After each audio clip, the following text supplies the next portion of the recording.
Meanwhile,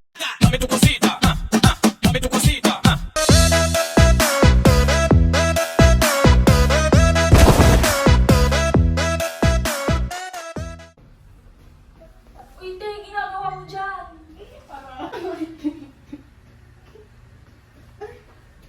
Ano to? Ang baho! Regla yata to eh.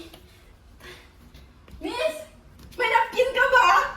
Ayaw, wait lang.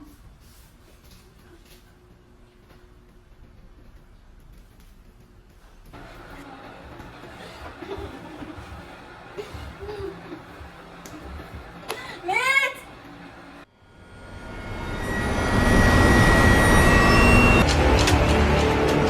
Dave, yung tugo ko parang may mukha. Tinidigan ko, nilapitan ko, hanggang sa may diwata na pagdilat ko.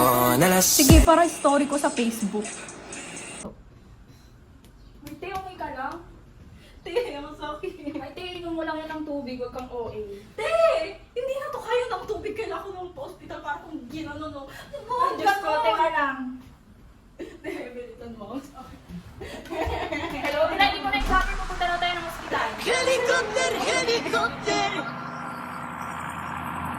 paracoper, helicopter.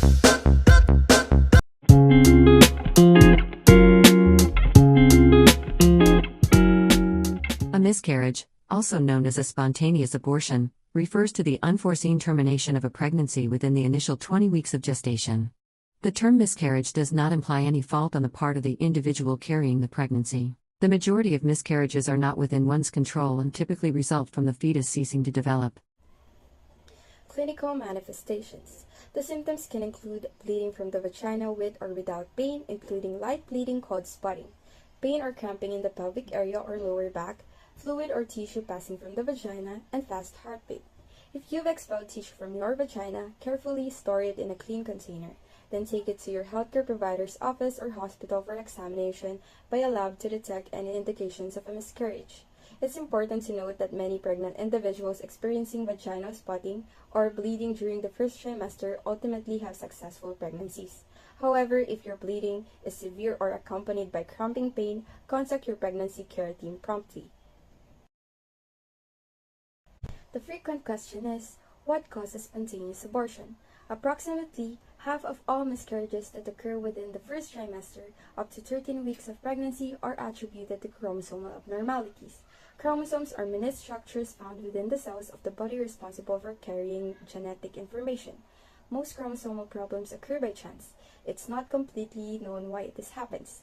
Other factors include infection, improper implantation of fertilized egg in your uterine lining, incompetent cervix, lifestyle factors such as smoking, drinking alcohol, or using recreational drugs, radiation, certain medicines, severe malnutrition, congenital heart disease, and for some, excessive activity. We can now move on to the second part. So in the assessment and diagnostic findings, we are going to ask if the woman know for certain that she is pregnant and ask for how long she had been pregnant. If unknown, we are going to ask when was her LMP. So in here, knowing whether a woman is aware of her pregnancy status helps healthcare providers understand the context of her symptoms and the potential risks. Number 2, we are going to ask the history of the bleeding. When and how did it start? And how long was there a bleeding? Is it still continuing? So in here, understanding when the vaginal bleeding started and how it progressed helps healthcare providers assess the severity of the situation. Rapid onset of heavy bleeding may indicate a more urgent need for medical intervention compared to light spotting that has been ongoing for several days. Number 3, how much had she bled? In here, we are going to ask for estimated amount, such as using the cups or tablespoons. So in here, the estimated amount of bleeding provides crucial information about the severity of the situation also. And heavy bleeding may indicate a more significant risk of complications, such as excessive blood loss or hemorrhage, requiring prompt medical attention. Number 4, of course, we are going to ask what is the bleeding's color. So in here, bright red means fresh blood, and dark red means old blood. So, the color of vaginal bleeding can provide important diagnostic clues. For example, bright red blood may indicate active bleeding, while darker red or brownish blood may suggest older blood. So these differences in color can help healthcare providers assess the severity and the stage of the suspected miscarriage. Next, and the number 5, was there any fragments on her bleeding? We must ask that. So the fragments or tissue passing through the vagina can indicate the expulsions of products of conception, such as fetal tissue or placental fragments. And of course, this information is crucial for confirming the occurrence of a miscarriage. And lastly, the number 6. Ask if there is any pain, cramping. The intensity of pain or cramping can indicate the severity of miscarriage also, and severe pain or cramping may suggest complications, such as an incomplete miscarriage, ectopic pregnancy, or even uterine infection, requiring urgent medical attention. Meanwhile, for other diagnostic findings, check for HCG on blood. A decreasing or low concentration of HCG may indicate a potential miscarriage.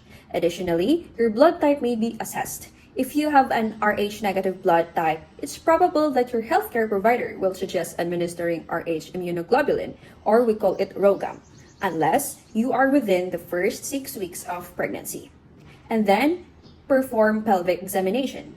Your healthcare provider may examine whether the lower part of your uterus, known as the cervix, has started to dilate. If it has, then it increases the likelihood of a miscarriage. And then we are going to perform ultrasound.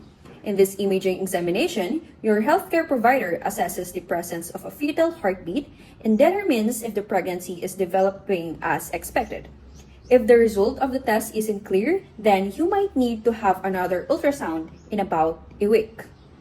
And next one, we are also going to perform tissue tests. In here, if you have expelled what appears to be a tissue, it can be sent to a laboratory for confirmation of a miscarriage, ensuring that your symptoms are not attributable to another underlying cause. Moving on to medical management. First, prepare administration of ROGAM for Rh negative mother.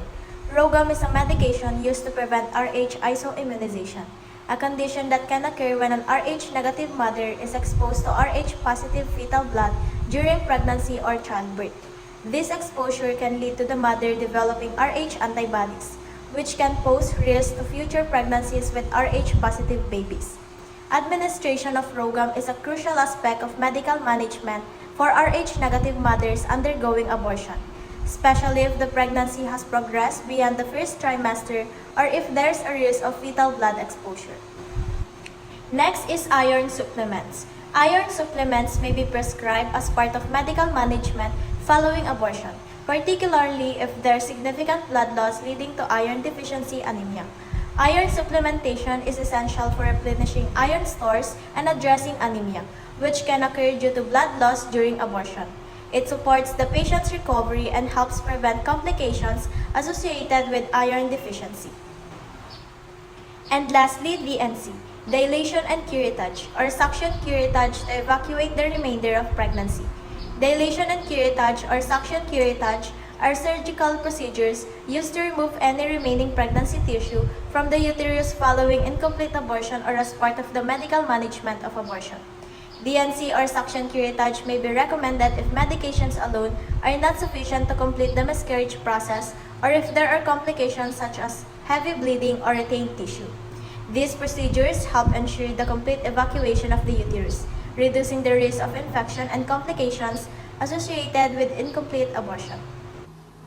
Medication abortion is an alternative to surgical abortion in the early weeks of pregnancy up to 9 weeks. It involves taking medications mifepristone and misoprostol to terminate a pregnancy. Mifepristone, also known as the abortion pill or RU486, is an anti-progesterone medication taken by the mouth. It binds to the progesterone receptors in the uterus, blocking the effects of progesterone. It is essential for maintaining the uterine lining and supporting early pregnancy. Misoprostol, also taken by the mouth, it is a prostaglandin analog that stimulates uterine contractions. It causes the cervix to soften and dilate and promotes the expulsion of the products of conception from the uterus. The approved mifepristone dosing regimen is on day 1, 200 mg of mifepristone taken by the mouth. 24 to 48 hours after taking mifepristone, 800 mcg of misoprostol taken buccally or in the cheek pouch at a location appropriate for the patient.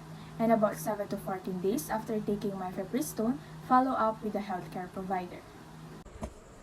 So for the nursing management, nurses must also have their own independent functions to ensure the safety and well-being of the patient. The following are measures that would allow the nurse to act independently. So first is, if bleeding is profuse, place the woman flat in bed on her side and monitor uterine contractions and fetal heart rate through an external monitor. And then next, also measures intake and output to establish renal function and assess the woman's vital signs to establish maternal response to blood loss. And then next is measure the maternal blood loss by saving and weighing the used pads, And then lastly, save any tissue found in the pads because this might be a part of the products of conception. So another question is, how can I prevent abortions? So preventing a miscarriage is typically beyond one's control, and experiencing one is not typically attributed to any action or behavior on the part of the individual. So prioritizing self-care and maintaining overall health is crucial. So here are some examples of ways to nurture yourself. So first, attending all your prenatal care appointments. Next, maintaining a weight that's healthy for you. And then next, avoiding risk factors for miscarriage like drinking alcohol and smoking cigarettes, taking a prenatal vitamin, and lastly, getting regular exercise and eating a healthy diet.